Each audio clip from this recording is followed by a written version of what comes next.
السلام عليكم ورحمة الله وبركاته دمانتي وإسلام نعمل باتشوكتان كسو دوادا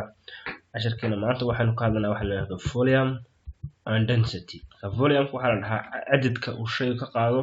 shay kale waxa la volume hadii SI unit of volume ka waxa SI unit of volume waxa weeye cubic meter loo cabira cubic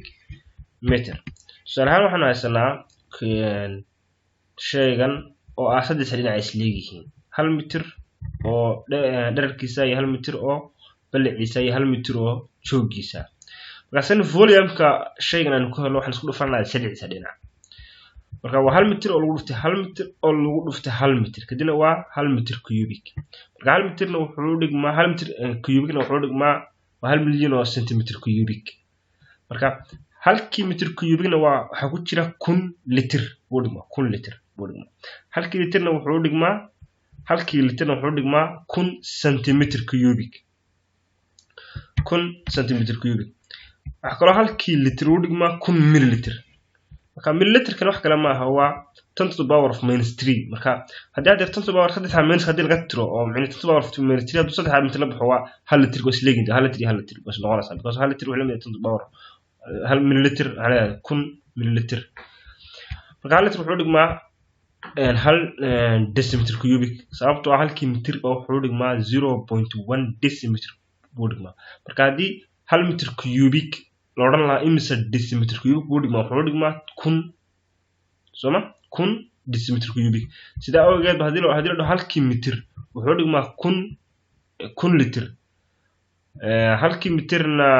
wuxuu dhigmaa 1000 halkii mitirna wuxuu dhigmaa waxa leeyahay 1000 centimeter cubic kadib labadana isla kaanaya 1 decimeter cubic iyo 1 litir baa isla kaanaya labadaas isla kaanaya kadib tanna waa halkii centimeter cubic wuxuu leeyahay 1 milliliter 1 milliliter buu leeyahay marka tash qofku uu baranaya wuxuu xafidaya kadibna uu isku bedeli karaa sababtu isku bedelayna haduu ka weyn haystana uu ka yar aadayna uu ku dhufanaya haduu ka yar haysto ka weyn aadayna uu qaybinaya kadib taas waa volume-ka tan labaad aynu ka hadlayno waxa weeye waa density waxa weeye waa fanaanta shayga marka this amount of matter per unit volume shayga micnihiisa fanaantiisa shayga culayskiisa loo qaybiyay volume-kiisa waxa la dhahaa density shayga fanaantiisa marka sida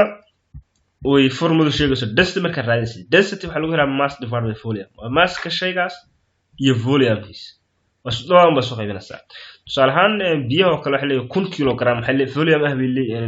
bileeyin volume 1 mitir cubic hadii 2 oo kilogram hina waxa leeyahay 2 centimeter cubic hadii 3 hina waa sidoo kale tusaalahan aluminum has mass of 1500 oo kilogram bay leedahay iyo volume ah 2 mitir cubic hadii waxa lagu yiri calculate the density of the aluminum kadibna soo saari karaa waxaan u saari karaa si fudud si ku soo baray formuladaas masska loo qeybay volume kadib mass weyn haysanaa volume weyn haysanaa kadib labadaba ma soo qaybinana kadibna waa 1200 kilogram meter cubic kadib waxa lagu weydiin karaa sidoo kale mararka qaar kood volume-ka lagu weydiin karaa shayga waxa lagu weydiin karaa masska kadib si caadi ah waxaan soo baranay inuu density tahay mass oo loo qeybay volume ka soo qaad lagu weydiiyo mass kadib maas lagu weydiiyay kadibna waxaan ugu soo ururnay saddex xagalkan wuxuu sheegayaa say ay micni mar mid aad u raadin kartid su'aalaha hadda waxaan raadinaa maas kadibna labadana isku dhufanaya waa density lagu dhufay volume kan maas raadinayo ka soo qaad volume-ka la diray kadibna volume-ka hadda kan iska qariix soo haraya labadana la soo qaybiyay kadibna volume waxa weeye waa maaska oo loo qaybiyay volume ka triangle-kaas waa sida ugu fudud qofku ku xasuusan karo dadka qaar hadda marka qaar koodna waxa jira wax la yiraahdo subject of formula in shay laga dhigo subject of formula oo marka formula baa isku dhigay inaad kala soo dhibixi kartid formulada hadii aad ka aqoon triangle-kaas ka isticmaal soo fudud marka qaar waxa dhici karta shayada qaar kood in density-gooda la isla yaqaan ama ay yihiin wax aan la yaqaan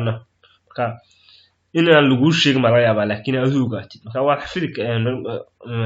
waxyaalaha qaar kood in xafidid ama aad kor ka xafidid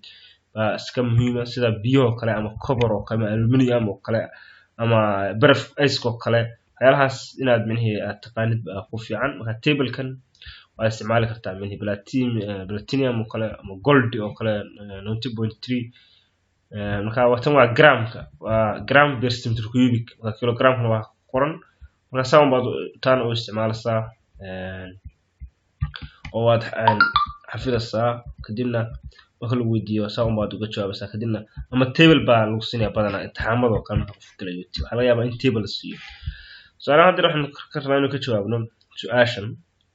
the aluminium has a density of 700 kilogram per meter cubic kadibna waxa la yidhi number 2 what's the density of in gram per centimeter cubic kadibna hadda waxaan rabnaa gram u bedelo hadda waxaan rabnaa kilogram per centimeter cubic kadibna waxaan rabnaa gram iyo centimeter cubic kadibna saynu kusoo barnaa gramku halkii gram wuxuu dhigmaa halkii kilogram wuxuu dhigmataa 1000 halkii centimeter cubicna halkii meterna wuxuu dhigmaa halkii meter wuxuu dhigmaa 100 buu dhigmaa marka haddii 1 meter cubic noqotona 3 jeer baa lagu isticmaalay way kadib waxa weeye 700 oo lagu dhuftay 1000 gram oo loo qaybiyay 1 milyan oo centimeter cubic because of halkii meter wuxuu dhigmaa 100 centimeter haddii 3 jeer noqotona cubic noqotona 3 jeer baa lagu dhufanayaa 100kii marka 1 milyan baa soo baxaya kadib waxa weeye waa 2.7 gram per meter per centimeter cubic markaas waa su'aasha koowaad b waxa what is the mass of 20 centimeter cubic of aluminium su'aasha adan qaarna commentiga lagu soo qoraysaa jawaabteeda iyo ina faantay hadii aad ka shaqeyn weydaa macnaheedu problemka la kulantina lagu soo qori kartaa commentiga su'aasha b na what is the volume of 27 gram of aluminium taasna waad ka jawaabi kartaa commentiga lagu soo qori kartaa